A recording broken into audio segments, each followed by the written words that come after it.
கர்த்தருடைய பரிசுத்த நாமத்திற்கு மகிமை உண்டாகட்டும். இந்த நாளிலும் கர்த்தர் தரக்கூடிய நல்வார்த்தை சங்கீதம் 16வது அதிகாரம் 8வது வசனம். கர்த்தரை எப்பொழுதும் எனக்கு முன்பாக வைத்திருக்கிறேன். அவர் என் வலது பாரிசத்தில் இருக்கிறபடியால் நான் அசைக்கப்படுவதில்லை.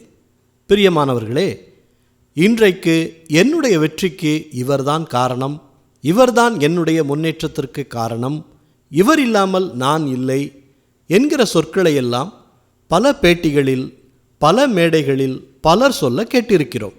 பலர் தங்கள் படித்த படிப்பை சொல்லுவார்கள், அவர்களுடைய பதவியை சொல்லுவார்கள், அல்லது அவர்கள் குடும்ப பாரம்பரியத்தை சொல்லுவார்கள்.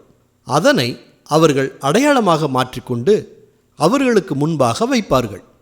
ஆனாலும் தீர்க்க முடியாத ஒரு பிரச்சனை என்று வந்துவிட்டால் அந்த பதவி, பட்டம், அவர்களிடம் இருக்கும் பணம் ஒன்றுக்கும் உதவாது. கர்த்தரை நமக்கு முன்பதாக வைக்கும்போது நம்மை எந்த சூழ்நிலையும் அசைக்காது அவர் காத்து கொள்ளுவார். எந்த செயலை செய்யும் போதும் கர்த்தரை முன்பாக வைத்து அவருக்கு முதலிடம் கொடுத்து நாம் செய்தால் நமக்கு வெற்றி நிச்சயம். ஜெபிப்போமா.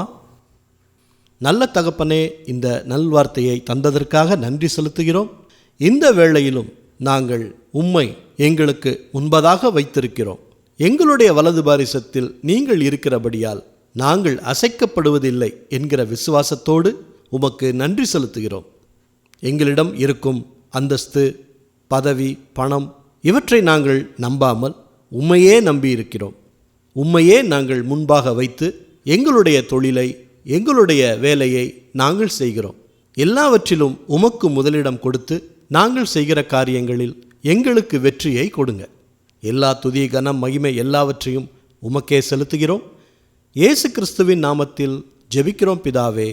ஆமேன், ஆமேன். இந்த நல்வார்த்தையை மற்றவர்களுக்கும் பகிருங்கள், அவர்களுக்கும் ஆசீர்வாதம் கிடைக்கட்டும்.